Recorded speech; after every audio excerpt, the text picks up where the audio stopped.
Life is but a dream. Life is but a dream.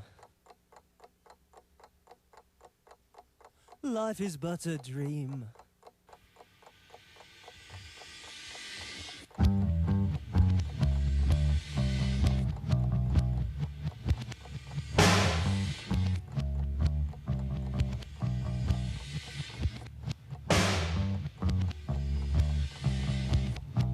Life is but a dream. Life is but a dream. Life is but a dream.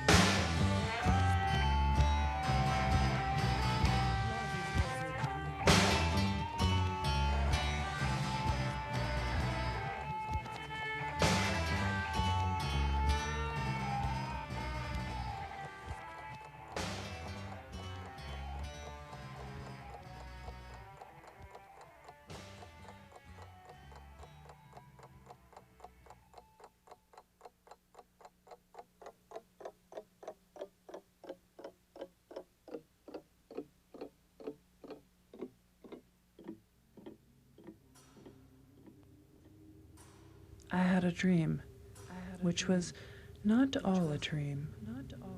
The bright sun was extinguished, and the stars did wander darkling in the eternal space, rayless and pathless, and the icy earth swung blind and blackening in the moonless air.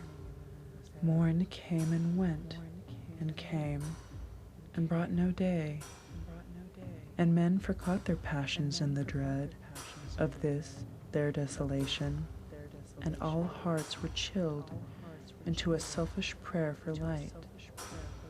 And they did live by watchfires, and the thrones, the palaces of crowned kings, the huts, the habitations of all things which dwell, were burnt for beacons.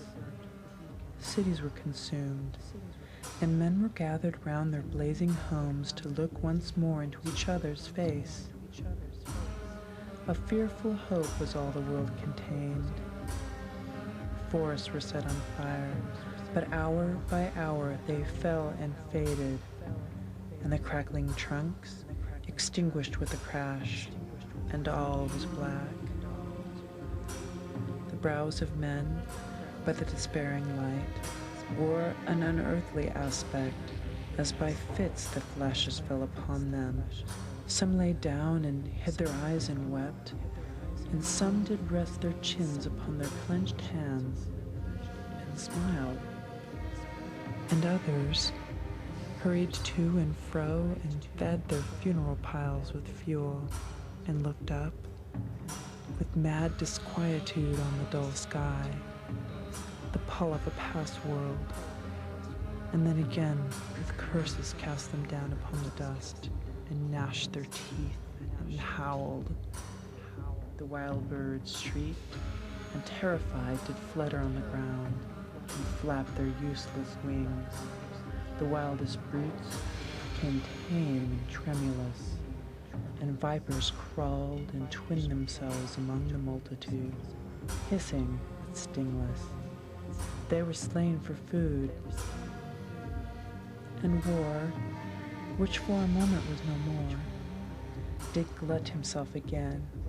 A meal was bought with blood, and each sate sullenly apart, gorging himself in gloom. No love was left. All the earth was but one thought, and that was death. Immediate and inglorious, and the pang of famine fed upon all entrails. Men died, and their bones were tombless as their flesh.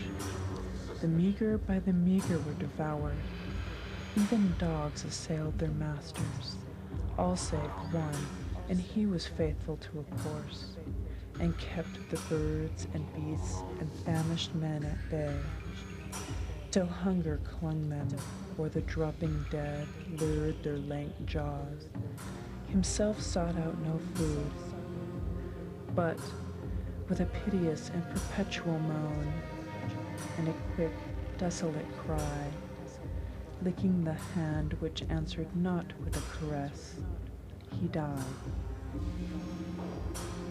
The crowd was famished by degrees, but 2 of an enormous city did survive, and they were enemies. They met beside the dying embers of an altar place, where had been heaped a mass of holy things. For an unholy usage they raked up, and beheld each other's aspects, saw and shrieked and died. Even of their mutual hideousness they died, unknowing who he was upon whose brow famine had written fiend. The world was void, the populous and the powerful was a lump, seasonless, herbless, treeless, manless, lifeless, a lump of death, a chaos of hard clay. The rivers, lakes, and oceans all stood still, and nothing stirred within their silent depths. The moon, their mistress, had expired before. The winds were withered in the stagnant air, and the clouds perished. Darkness had no need of aid from them. She was the universe.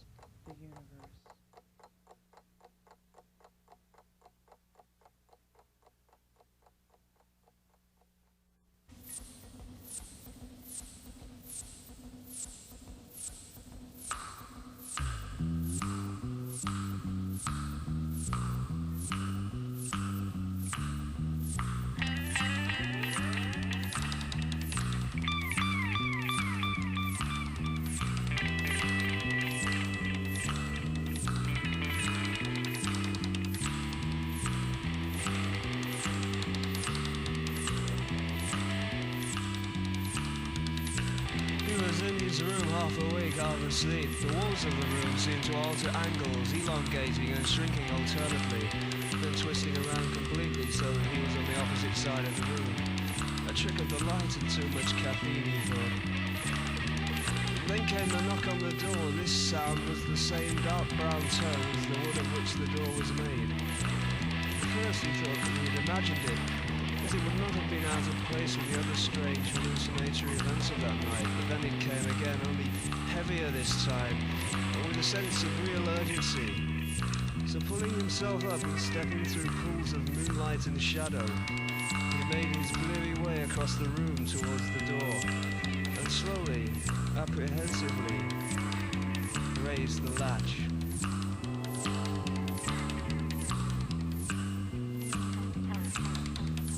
The latch became a fingertip, touching his own.